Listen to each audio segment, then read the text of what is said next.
अस्सलाम वालेकुम, केम छो, सत श्री अकाल, केरो हाल है, कैसा है, नमस्ते and welcome to Bigg Boss season 14 यानी कि बिग बॉस सीजन 14 का review with me Aamir Ansari. क्या हो रहा है मेरा भाई? क्या कोई रियलिटी टेलीविजन शो इतना महत्वपूर्ण है, इतनी अपनी ज़िंदगी से ऊपर उसका स्थान है कि आप अपनी ज़िंदगी में अपने साथ हुई ऐसी चीज़ों का पूर्ण तरीके से वर्णन एंड डिस्क्रिप्शन आकर लिटरली स्पीकिंग नेशनल टेलीविजन पे दे दो। ऑनेस्टली मेरे सामने अगर ये सिचुएशन आती तो it would have been a big N O no. कोई भी रियलिटी टेलीविजन शो मेरी ज़िंदगी से बड़ा नहीं कि मैं अपनी आके पूरी ऐसी सीक्रेट, जहाँ पर जो बोलने के बाद मैं कल रास्ते पे उतरूँ तो एक नहीं दो नहीं बल्कि ऑलमोस्ट 100 करोड़ के ऊपर की जनता मुझे ऐसी निगाहों से देखे कि अरे वाह तुम्हारे साथ ये हुआ। तो क्योंकि गाइस आज का ज़माना सही नहीं है, आज के ज़माने की बात ही छोड़ दो। घर में वो 7 लोग ही ऐसे बेशरम है कि यहाँ पर एक व्यक्ति जो 4 साल का था, 4 साल की उम्र में किसी घिनौने गंदोड़े चुटिया आदमी ने उसके साथ ऐसी हरकत कर दी जिसने उसको पूरी ज़िंदगी के लिए ज़ख्मी कर दिया।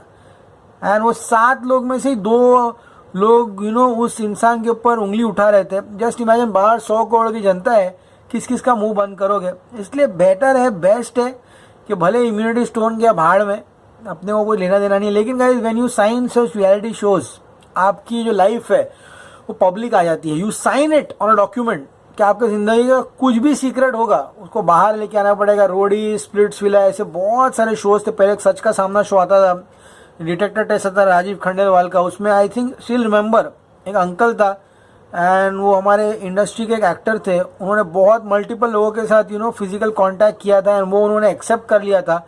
उसके बाद कितना सारा ड्रामा हुआ था, उनकी बेइज्जती हुई थी। तो गाइस ऐसे शोज में ऐसा होता है। गाइस एजाज खान की मैं दाद देना चाहूँगा, आज गट्स लगता है मेरा भाई ये चीज़ बोलने के लिए। एंड मैं यहाँ पर वो लोग जो ऐसी फालतू हरकतें करते हैं, छोटे बच्चों होंगे, एक ही चीज़ कहना चाहता हूँ, और अपनी खुजली मिटानी है ना तो जाके अपनी खुद की वो कर लो ना जाकर। क्यों बच्चों की ज़िंदगी बर्बाद करते हो तुम लोग? हाँ, एक लड़का, एक इंसान जिसके साथ ये हुआ होगा, उसकी ज़िंदगी में उसको पता है हाथ लगाने से डर लगता है। हाँ, कोई पीछे से हाथ लगाए तो उसकी रूह कांप जाती है। वो सिर्फ उन्हीं लोगों को परमिशन देता है उनको हाथ लगाने के लिए या फिर उनसे इंटरेक्ट करने के लिए जिसपे वो ट्रस्ट करता है। यहाँ पे कविता कौशिक, ऑनेस्टली बोलूँ बहुत मन कर रहा है कि कुछ गाली वाली दे दो, लेकिन नहीं दे सकता हूँ। Okay, you lost all respect man, you are the most sick woman I ever seen my whole life.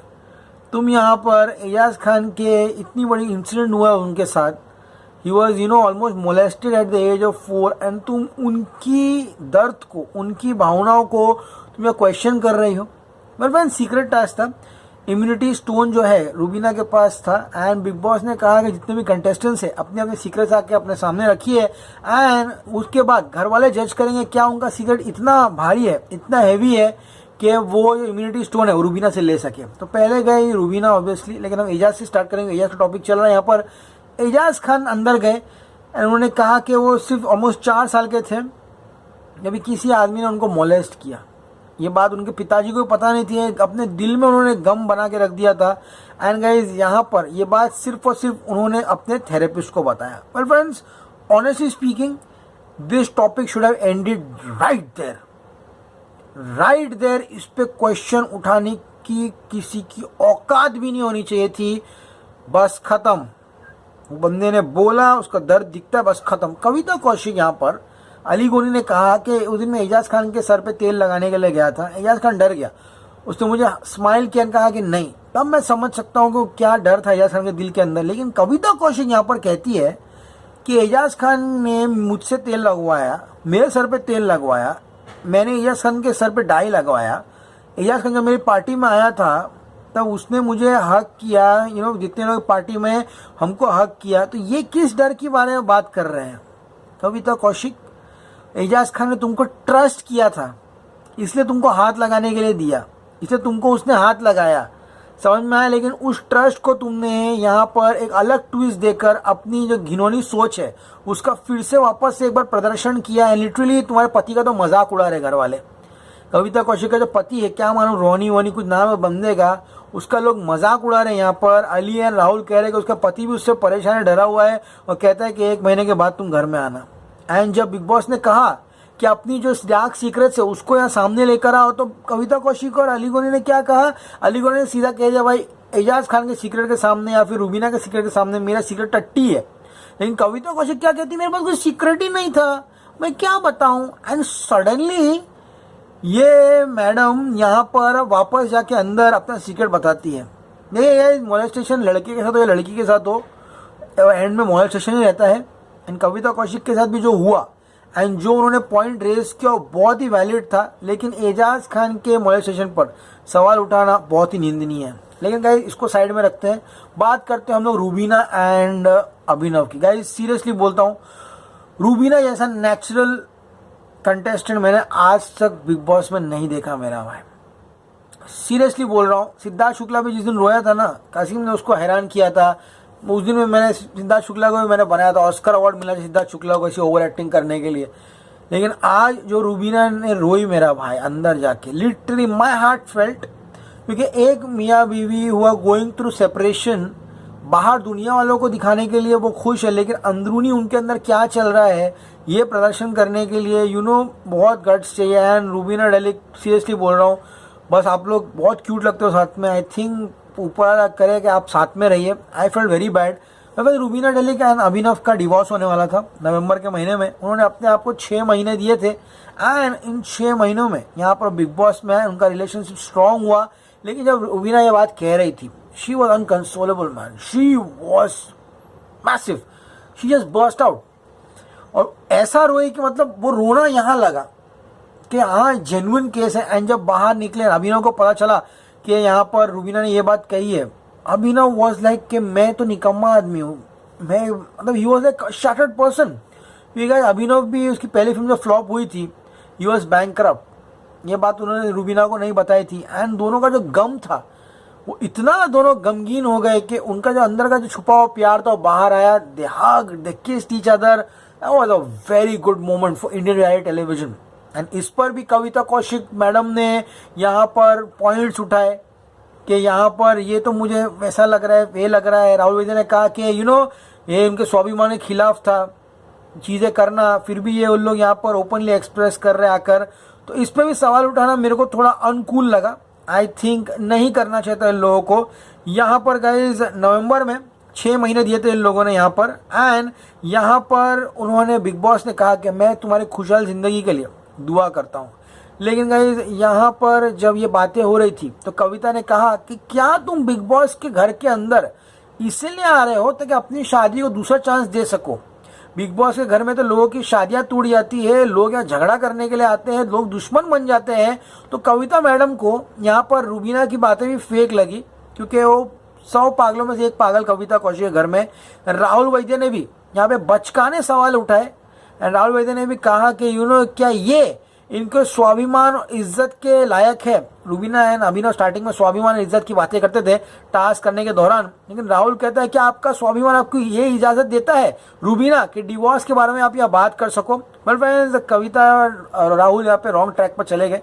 लेकिन Rahul Vaidya came back again जब वो निकी अपने सीक्रेट बोलने के लिए गई थी एंड वो रोया कि माँ बाप का दर्द वही समझ सकता है। एजाज के टाइम पर भी उसने ये बताया कि 4 साल के एजाज थे, उनकी माँ नहीं थी, उनको कितना बुरा लगा होगा। तो गाइस ये काफ़ी आज का इमोशनल एपिसोड था। लेकिन इस इमोशनल एपिसोड में आज शुरुआत जो हुई वो काफ़ी धमाकेदार थी। थोड़ा मूड चेंज करते हैं, वापस से इस पे आएंगे। यहाँ पे पराठे बना रहा था अभिनव एंड वहाँ पर रूबीना कहती है अभी मत बनाओ पराठे, अब तो भिंडी की सब्जी भी नहीं बनी है। अभिनव कहता है यार मैं पराठा बनाऊंगा, उसके बाद मैं जिम जाऊँगा, उसके बाद मैं एक्सरसाइज करूँगा, उसके बाद मैं स्विमिंग करूँगा, उसके बाद मैं टैन लूँगा। हाँ, अली एंड अभिनव यहाँ पे कविता के पति की मजाक उड़ा रहे, बोलते रहे वो डरा डरा हुआ लग रहा है। यहाँ पर रूबीना कहती है अभिनव तुम पेन इन द एस बन गए हो। अभिनव कहते हैं पराठा खाया ना खीर के साथ। हाँ, दोनों काफ़ी क्यूट मोमेंट शेयर करते हैं, लेकिन उसको छुटकार के वजह चली जाती है। वेल फ्रेंड्स, रात को अभिनव ने आज काफ़ी मस्ती करने का मूड बनाया था। तो तकिया लिया उसने, छोड़ा तकिया, तकिए पे उसने धागा बांधा एंड तकिया जाके निक्की के पास रख दिया। रात को सो रही थी, निक्की के पास से सटकाया, निक्की तो फट गई, बहुत डर गई। लेकिन सुबह उठ के निक्की ने बहुत होशियारी मारी। निक्की ने कहा रूबीना देख तेरा पति क्या कर रहा था रात को, कल जाके दूसरे लड़की लोग को तकिया लेके छेड़ रहा था, क्यों मुंह बंद है तेरा, ऐसे तेरा मुंह बंद रहना चाहिए, समझ में आया ना, तेरा पति लोग घर जाके ऐसी अश्लील हरकत करता है।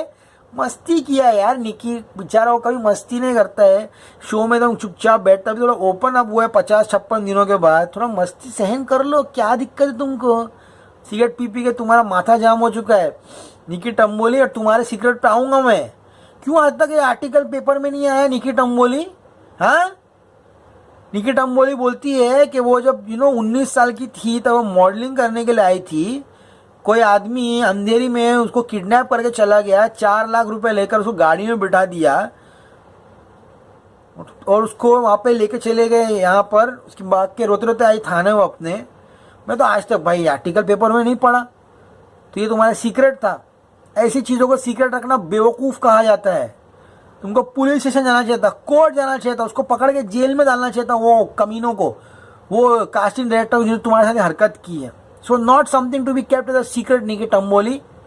हाँ, मुझे पता नहीं पेपर में आया नहीं आया, बताइए मुझे कमेंट सेक्शन में। अगर आया तो very good, my sympathies are with you. हर आदमी के साथ हुआ है ये, इंडस्ट्री में होता रहता है। आपको समझदार रहना है, सतर्क रहना है, सावधान रहना है। लेकिन अगर ये पेपर में नहीं आया मेरा भाई, if you have not registered an FIR for this, you are a fool मेरा भाई। सीरियसली निकी, मेरा फूल, सीरियसली बोल रहा हूँ, नो सिंपथीज फॉर दिस। लेकिन गाइज यहाँ पर निकी काफ़ी बोलती है कि वाहियातगिरी करता है तेरा पति, बेवकूफ़ हरकतें करता है, दूसरे लोग के घर पे जाके रस्सी से बदन पे टच करता है क्या लोग को। हाँ, कविता कहती है दिन में करो ना, रात को क्यों करती हो? हाँ, ये सब मत करो। हाँ, रूबीना कहती है मेरी इज्जत मत खराब करो अभिनव, समझ में, तुम जान बनते जा रहे हो यहाँ पर। ऐसी चीज़ें हरकतें औरतों के साथ नहीं की जाती। और फ्रेंड्स, बिग बॉस कहते हैं भाई देखिए रूबीना, आपके हाथों में इम्यूनिटी स्टोन जो है बहुत बढ़िया लग रहा है, हम तो सोचे थे भाई अंगूठी बना ले, हैं, लेकिन नच बलिए बोले भाई कि बाकी लोगों को भी चांस दीजिए, फिनाले वीक है, इसलिए अभी आप लोग अपने सीक्रेट्स आके बोलेंगे। हैं, चलिए शुरू कीजिए। तो गाइस, अब सीक्रेट्स बोलने का टास्क आता है। रूबीना अपने रिवर्स करने बात करती है और चली जाती है। अभिनव यहाँ पे कहता है किस तरह से बैंकरप्ट हो गया है। अब गाइस यहाँ पर अली कहता है कि मेरी सीक्रेट तो टट्टी है, कविता कहती मेरी भी। लेकिन गाइस यहाँ पर जैस्मिन जो है वो यहाँ पर एकदम कंफ्यूज हो चुकी है। जैस्मिन कहती है अभिनव और रूबीना तो हॉलिडे पे गए थे, लेकिन वो ऐसा कैसा डिवोर्स कर रहे थे? भाई वो अंदर से जख्मी तो नहीं दिखा रहे थे। हाँ, एंड गाइस यहाँ पर अभिनव कहता है ये सब अब नेशनल मीडिया पे होगा। अली कहता है जैस्मिन सोच समझ के बोलना। जैस्मिन बोलती है मेरे पास एक बहुत बड़ा सीक्रेट है जो मैंने किसी को नहीं बताया। कविता कहती है मैं रूबीना पे ट्रस्ट ही खो दिया है मैंने यहाँ पर। हाँ, एंड कविता यहाँ पे कहती है कि निक्की अभिनव की चीज हल्की लग रही है, कम ऑन तू बोल, मैं और राहुल तेरा सपोर्ट करेंगे। ये क्या कॉम्पिटिशन चल रहा था? तेरा हल्का मेरा हल्का, तेरा नल्ला मेरा नल्ला कविता के नज़र में। हाँ, निकी रोती है कि मेरे पेरेंट्स ने मना किया था बताने के लिए किसी को। अभिनव बोलता है कि मैं नालायक फील कर रहा हूँ। रूबीना कहती है कि you are my life, I love you, I am happy we made it till here.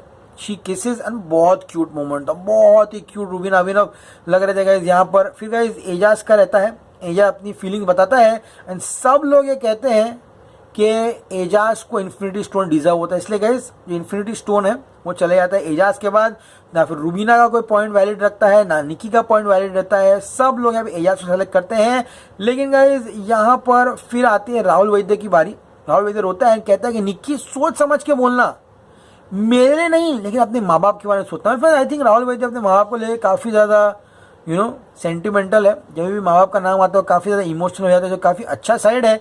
लेकिन गाइज यहाँ पर उसके बाद रूबीना का चांस और अभिनव का चांस खत्म हो जाता है। एंड कविता ये बीच में कहती है कि वो भी स्कूल में बुली हुई थी एंड उनको काफ़ी ज़्यादा बुलिंग किया गया, जिसकी पर्सनैलिटी चेंज हो गई है। लेकिन गाइज यहाँ पर राहुल कहता है कि एजाज के साथ जो हुआ वो मुझे काफ़ी इफेक्ट करता है। एंड यहाँ पर जैस्मिन जो थी उसका भी सीक्रेट बहुत ही भयंकर था। ये गाइज सुशांत सिंह राजपूत का मैटर बहुत ही ताज़ा है, आपके सामने ही है गाइस कि सुशांत सिंह ने किस तरह से जो भी चीज़ हुई है अभी वो आई नहीं है, उसका असली वर्डिक्ट, उनकी मृत्यु हो चुकी है। क्या वो मर्डर से हुई है या फिर सुसाइड से हुई है, ये बात अभी तक कंफर्म नहीं हुई है। तो गाइस एक फ्रेश केस यहीं पर सामने आपके ज़्यादा एग्जाम्पल। एंड जैस्मिन जब वहाँ पर आई एंड कही कि शी गॉट रिजेक्टेड, उसके बाद मल्टीपल मेडिसिन लेकर उन्होंने अपनी ज़िंदगी ख़त्म करने की कोशिश की। एंड गाइज यहाँ पर बिग बॉस कहते हैं कितनी भी रिजेक्शन हो, लाइफ इज़ इम्पॉर्टेंट, अपने आखिरी सांस तक आपको लड़ना है। बिग बॉस आपकी सराहना करते हैं। लेकिन अली फिर भी लगता है अली को कि एजाज का जो सीक्रेट था वो स्ट्रॉन्ग था। राहुल भी कहता है एजाज का सीक्रेट स्ट्रॉन्ग था। काव्या कहती है गॉड ब्लेस जैस्मिन, लेकिन एजाज का सीक्रेट स्ट्रॉन्ग था। निकी कहती है कि मैं जैस्मिन से रिलेट करती हूँ, इसे जैस्मिन को वो देती है। एंड अभिनव कहता है कि मैं भी यहाँ पे एजाज के साथ जाता हूँ। लेकिन गाइस कविता कहती है निकी क्या तेरा सीक्रेट शॉकिंग है? 10 बार उसके कान में बोलते हैं शॉकिंग है, शॉकिंग है, शॉकिंग है, शॉकिंग है। फिर वो पुलिस की अपनी कंप्लेंट बताती है। लेकिन गाइस यहाँ पर ये एजाज का जो कार्य है उस पर कविता उंगली उठाती है, जैसे मैं स्टार्टिंग में आपको बताया था। एंड सब लोग पिस ऑफ है क्योंकि कविता यहाँ पे एजाज का जो इंटेंट है उस पर शक करती है। एजाज कहता है मेरे लिए आज से औरत ही नहीं है, मैं इससे बात नहीं करूंगा। निकी पैर पड़ती है एजाज की, कहती है कि एजाज को माफ कर दे, उसका बोलने का मतलब नहीं था। लेकिन फिर कविता जाती है अंदर, कहती है कि इससे जो छोटी थी उनको मैथ्स टीचर ने उसको मोलेस्ट किया। देखो मैं कविता के पक्ष से नहीं बोल रहा हूँ, मैं इन टोटलिटी बोल रहा हूँ। बहुत समय ऐसा होता है गाइज जब children behaviour is very important. अगर आप शादीशुदा है, आपके घर में कोई बच्चा है, see the changes in that kid. अगर आपका बच्चा, आपका भाई या आपकी बहन या फिर आपका कोई भी घर वाले का बिहेवियर में चेंज आ रहा है, बात कीजिए उनसे, टॉक विद देम कि what is the problem exactly. हाँ, ये उनको इग्नोर करना उनके बिहेवियर को काफ़ी ज़्यादा हानिकारक हो सकता है उनकी ज़िंदगी के लिए। वो कभी ज़िंदगी में ओपन अप नहीं होंगे, अंदर ही अंदर वो घुटते रह जाएंगे गाइस। एंड गाइस यही कविता के साथ हुआ। जब वो 4 साल की, कितने साल की थी उसने बताया नहीं, जब वो बहुत छोटी थी तब उनके मैथ्स टीचर ने उनको मोलेस्ट किया था। उन्होंने अपने घर वालों को बताया, लेकिन घर वालों को लगा कि वो मैथ्स नहीं पढ़ना चाहती इसलिए वो बहाना बना रही है। वो दिल में रह जाता है गाइस।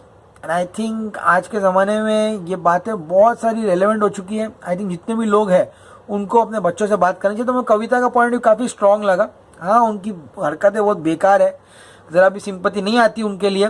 लेकिन गाइस यहाँ पर जो निकी है एंड जैस्मिन है वो कविता का पक्ष लेते हैं, लेकिन राहुल यहाँ पे एजाज का साइड लेता है क्योंकि एजाज की माँ उनको छोड़कर चली गई थी। बिगर माँ के ऑलमोस्ट 40 वर्ष अपने पिता के साथ ये राज दिल में रखना, ये उनको बड़ा सीक्रेट रखा। एंड गाइस यहाँ पे जो अली था, रूबीना थी एंड अभिनव थे, ये लोग भी सब एजाज के साथ गए थे। लेकिन गाइज यहाँ पर बिग बॉस कहते हैं कि एजाज आप जाते हैं फिनाले में। तो गाइज कॉन्ग्रेचुलेशंस एजाज खान, बहुत अच्छा लग रहा है, आपकी ज़िंदगी अच्छी तरीके से जा रही है। एजाज खान कहता है कि काश मैं पहले बिग बॉस में आया होता, ये मेरी ज़िंदगी का एक लर्निंग फेज है, मेरी ज़िंदगी की सबसे अच्छी थेरेपी है। एंड गाइज मैं चाहता हूँ एजाज वही काव्या अंजलि वाला जो उसका सियाता था, खुशी खुशी हंसता खेलता एजाज खान वापस आ जाए। लेकिन कहते हैं ना गाइज कुछ जख्म ऐसे होते हैं ज़िंदगी में जो वक्त के साथ और भी गहरे होते जाते हैं। आई थिंक उनको ऐसे जख्म मिले हैं, बस उनके ऊपर वाला मदद करे। लेकिन गाइज यहाँ पे बिग बॉस कहते हैं कि एजाज सेफ है, बाकी सारे के सारे लोग नॉमिनेटेड है। कल बहुत ही कुछ खतरनाक होने वाला है। अली एंड जैस्मिन को कुर्सी पे बिठा दिया गया है, रूबीना और अभिनव को कुर्सी पे बिठा दिया गया है एंड वहाँ पे उनको फुल नीचे सुना रहे हैं बैठकर। तो लेट्स सी गाइज कल क्या होता है, कौन कल एलिमिनेट हो गए तो वक्त ही बताएगा। आज का एपिसोड काफ़ी डीप था, मैं ऐसा रोतड़ा आदमी हूँ नहीं, लेकिन मेरे को भी इमोशनल कर दिया एपिसोड ने। हाँ, कुछ लोग हैं जिनके सीक्रेट कुछ ऑब्जेक्शनेबल लगे, लेकिन हर आदमी का अपना अपना है मेरा भाई। मैं यहाँ कोई जज बैरिस्टर सुप्रीम कोर्ट का बैठा नहीं हूँ किसी को जज करने के लिए। हम लोग बस नॉर्मल आदमी लोग हैं जो देखते हैं शो में, आपको बताते हैं। Okay, our opinion should not matter to you. हर आदमी का ओपिनियन मैटर करता है। तो गाइस कमेंट सेक्शन में बताइए कि आपको किसका सीक्रेट सबसे ज़्यादा स्ट्रॉन्ग लगा एंड कौन यहाँ पे एकदम फेक लग रहा था। सब आपके हाथ में। As always say good night, stay cool man.